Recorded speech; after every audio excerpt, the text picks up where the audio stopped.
About 8 months ago, I was driving home from a friend's place about 40 miles away. I'd left with 18%, which I thought was fine. Then the heat kicked on, I hit unexpected highway traffic, and somewhere around mile 23, I watched the percentage drop below 5%. I have never paid more attention to a number in my life.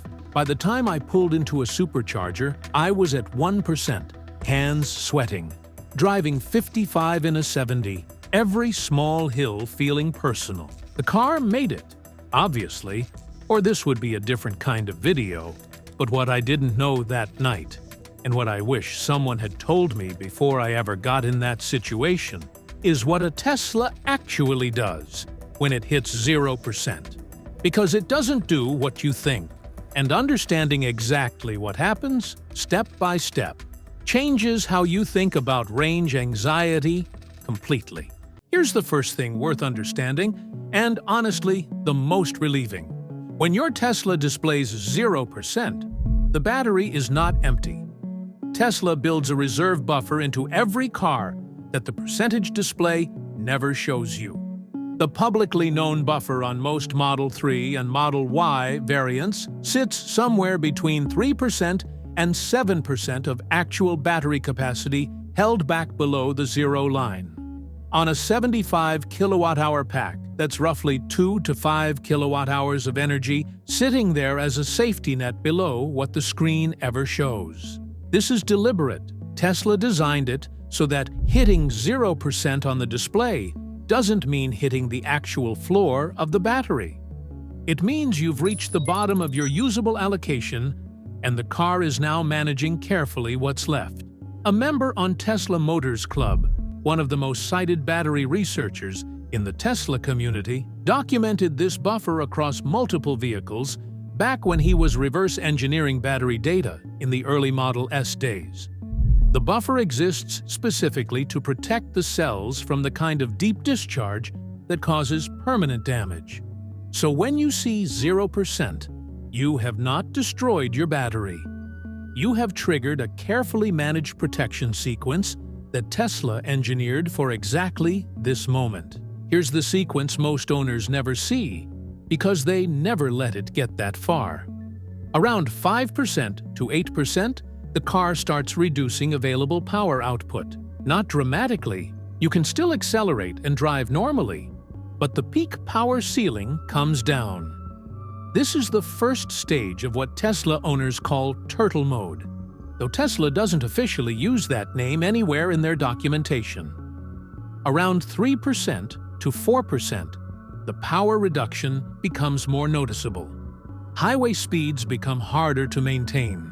The car is deliberately limiting energy draw to stretch whatever remains as far as possible. The navigation will have already been routing you aggressively toward the nearest charger for a while by this point. At displayed 0%, the car is still moving if you're driving. It does not shut off immediately. It does not stop in the middle of the road. It continues operating on the reserve buffer while making it extremely clear through alerts and reduced performance that you need to find a charger immediately.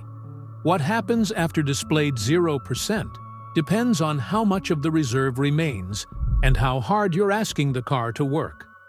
On flat ground at low speed, some owners have reported driving several additional miles after the display hit 0. On a highway at 75 miles per hour, that same reserve disappears much faster.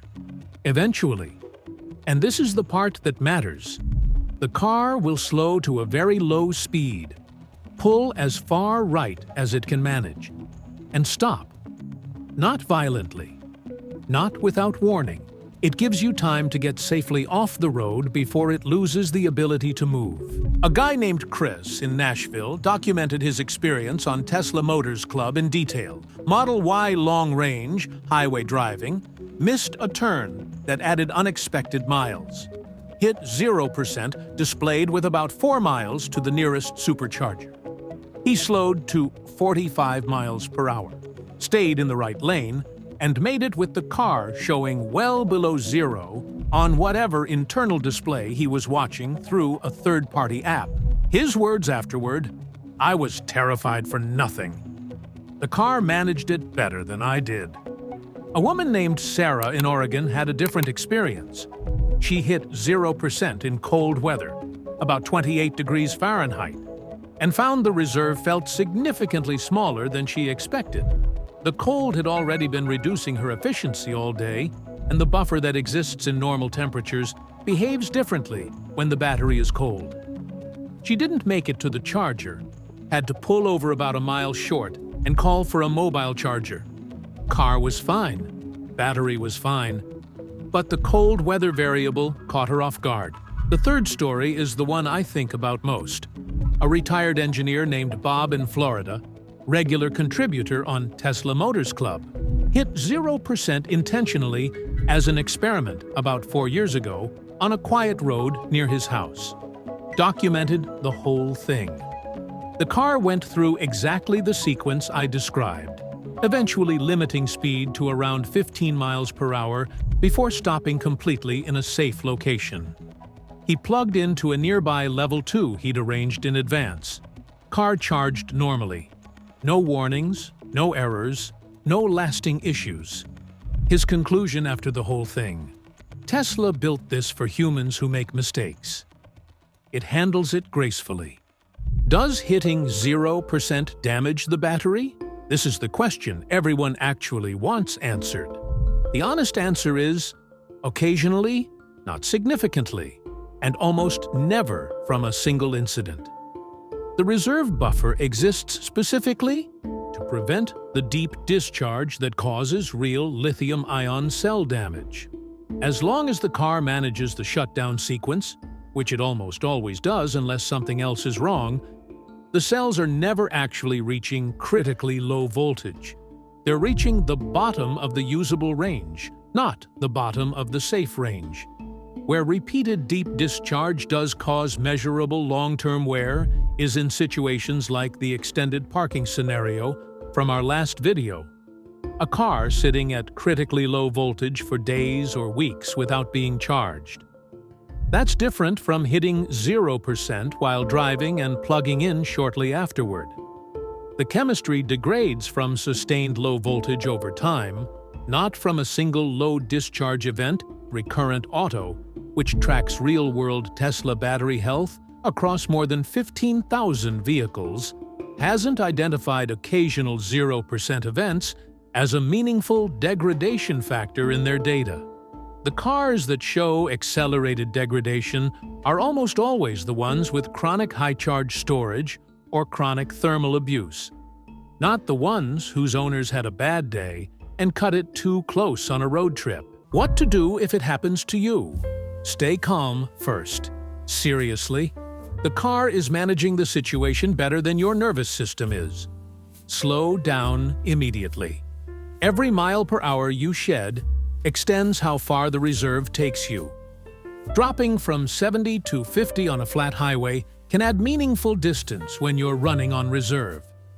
Turn off everything that draws power. Heat, AC, seat warmers, anything in the display you can switch off. The cabin climate system is one of the largest non-propulsion draws on the battery.